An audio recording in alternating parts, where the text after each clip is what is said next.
नमस्कार, जय श्री महाकाल। मैं आचार्य रमेश एक बार फिर से आप सभी लोगों के समक्ष अपने ज्ञान यूट्यूब चैनल के माध्यम से उपस्थित हुआ हूं और आज आप सभी लोगों के समक्ष उत्पन्ना एकादशी से संबंधित संपूर्ण महत्वपूर्ण एवं प्रमाणित जानकारी लेकर के हम आए हैं। तो आज हम मुख्य रूप से बात करेंगे कि एकादशी कब है, पारण का समय क्या है, एकादशी व्रत की विधि क्या है और क्या करने से यह व्रत नष्ट हो जाता है। इन्हीं सभी जानकारियों को प्राप्त करने के लिए आप हमसे जुड़े रहें वीडियो के अंत तक।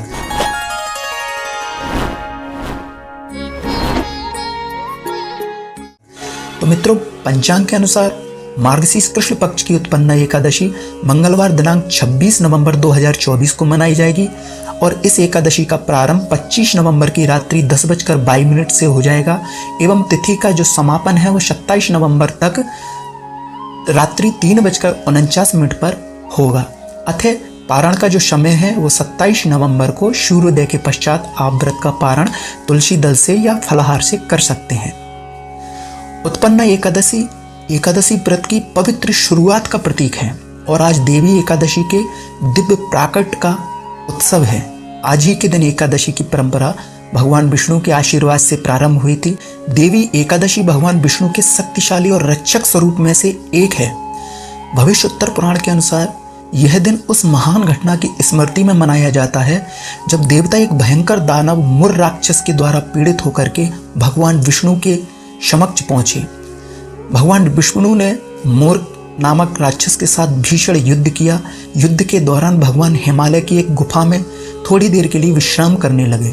इसी दौरान जब सोते हुए मुर ने उन पर हमला करने का प्रयास किया तो भगवान विष्णु के शरीर से एक दिव्य ऊर्जा का प्राकट हुआ जो देवी एकादशी के रूप में अवतरित हुई। अपनी अपार शक्ति के साथ देवी एकादशी ने मुर राक्षस का वध किया और स्वर्गलोक की रक्षा सुनिश्चित की। उनकी साहस और भक्ति से प्रसन्न होकर भगवान विष्णु ने उनको वरदान दिया कि जो भी व्यक्ति एकादशी के दिन श्रद्धा और भक्ति के साथ में व्रत करेगा वह समस्त पापों से मुक्त होकर के सांसारिक बंधनों से छुटकारा पाएगा और साथ ही आध्यात्मिक शुद्धता एवं मोक्ष की प्राप्ति के लिए वह अग्रसर होगा। एकादशी तिथि पर भगवान विष्णु और बृहस्पति ग्रह का मंत्र जाप, पूजन, हवन, दान, पुण्य इत्यादि कर्म अत्यंत लाभकारी बताए हैं।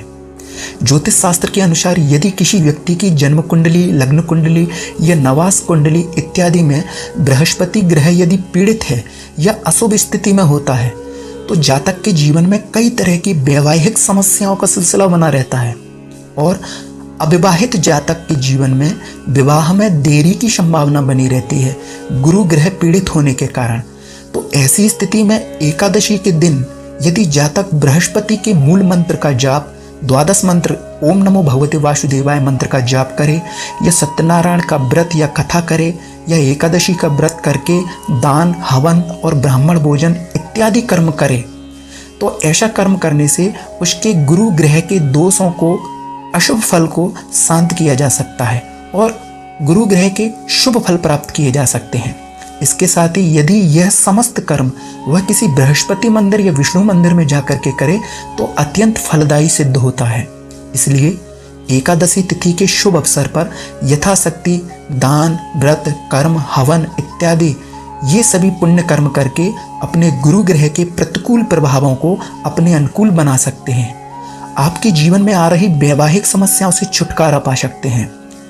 बात करते हैं एकादशी व्रत के नियमों के बारे में। एकादशी व्रत में व्रती को अपने व्रत का संकल्प प्रातः सूर्य भगवान को अर्घ्य देते हुए करना चाहिए। उसके पश्चात भगवान विष्णु का ध्यान पूजन करना चाहिए।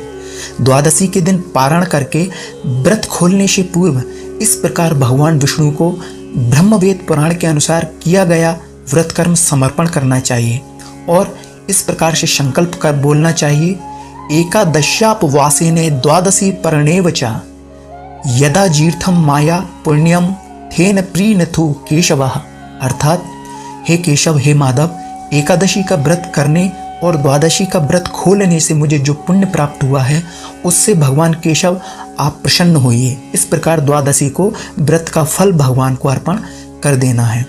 आप सभी लोगों से मैं यही आशा करता हूँ कि उपरोक्त उत्पन्ना एकादशी की जानकारी आपको अच्छी लगी होगी। यह प्रमाणित दिव्य जानकारी यदि आपको उपयोगी लगे तो इसे और आगे भी सनातन बंधुओं को अग्रसर करें। और यदि मेरे द्वारा प्रमादवश कोई भी त्रुटि यदि इस वीडियो में हो जाए, उसके लिए क्षमा प्राप्ति हूँ। जय श्रीमन नारायण, जय श्री महाकाल।